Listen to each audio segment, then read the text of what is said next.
శ్రీ గణపతి శ్రద్ధాను స్వామీజీ,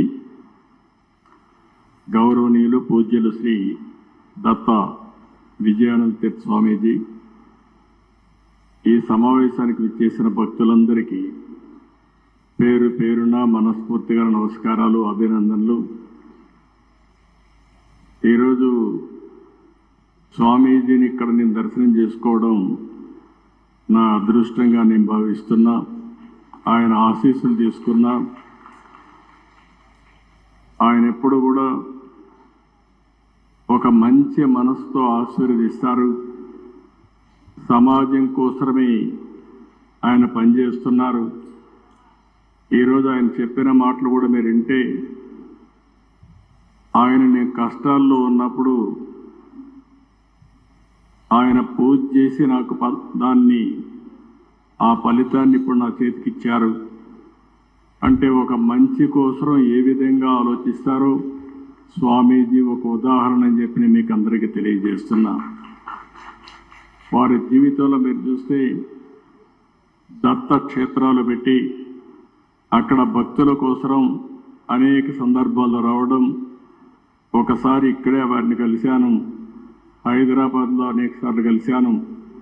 వారిని ఎప్పుడు కలిసినా ఎంత సమయం ఉన్నా అక్కడే ఉండాలి అనే మనశ్శాంతి ఆయన దగ్గర దొరుకుతుంది. అది ఒక అదృష్టం అని చెప్పి కూడా నేను మీకు తెలియజేస్తున్నా. చాలా తక్కువ సమయంలో ఒక మెసేజ్ ఇచ్చారు. నా సంకల్పం స్వర్ణ ఆంధ్రప్రదేశ్ చేయాలని. ఒకప్పుడు విజన్ 2020 తయారు చేస్తే చాలామంది సమైక్య ఆంధ్రప్రదేశ్లో తప్పుపట్టారు.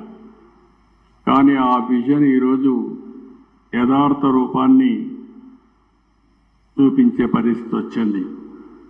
ఈరోజు ఏదైతే విజన్ 2047 స్వర్ణాంధ్ర దిశగా ఆలోచిస్తున్నాం, నేను స్వామీజీకి ఒకటే హామీ ఇస్తున్నా. ఏదైతే సంపద రావాలి, అదేవిధంగా మీ అందరికీ ఆనందంగా ఉండాలి. సంపద ఇవ్వడంలో మేము ముందుకెళ్తాం, కానీ ఆనందంగా మీరు ఒక పద్ధతి ప్రకారం ఉండాలంటే అది స్వామీజీ వల్లనే సాధ్యం అని చెప్పి కూడా నేను మీ అందరికీ తెలియజేస్తున్నా. ఎప్పుడు కూడా యథార్థాన్ని చెప్పే పరిస్థితిలో ఉండాలి.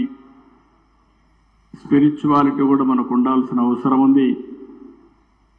అదే సమయంలో భగవంతుడు ఆశీస్సులు కూడా మనకు ఉండాల్సిన అవసరం ఉంది. ఆ భగవంతుడికి దగ్గర చేర్చే వ్యక్తే మన పూజ్యశ్రీ స్వామీజీ అని చెప్పి కూడా నేను మీకు తెలియజేస్తున్నా. చాలామందిని చూశాం, కానీ నాదస్వరంతో మన అందరికీ సమస్యలుంటే పరిష్కారం చేసే శక్తి ఒక్క మన స్వామికే ఉండడం మనందరి అదృష్టం కూడా. ఈరోజు మళ్ళీ నేను అన్ని క్షేత్రాలు తిరుగుతానని 53 రోజులు ఈ రాష్ట్రంలో ఉన్నారంటే వారు ఇక్కడ ఉన్నంత వరకు అన్నీ కూడా మనకు శుభమే జరుగుతుంది. నేను వారికి ఒకటే హామీ ఇస్తున్నా. మీరు చేసే ప్రజలకు మంచి కోసం మీరు తాపత్రయం పడుతున్నారు. వారికి దేవుని కృప కలగాలని మీరు ఆలోచిస్తున్నారు. నేను కూడా ఆలోచించేది మీ యొక్క ఆశీస్సులతో ఈ ప్రజలకు ఆర్థిక స్వావలంబన జరగాలని, పేదరికం పూర్తిగా పోవాలని, ప్రజలందరూ ఆనందంగా ఉండాలని చెప్పి ఆశిస్తున్నా.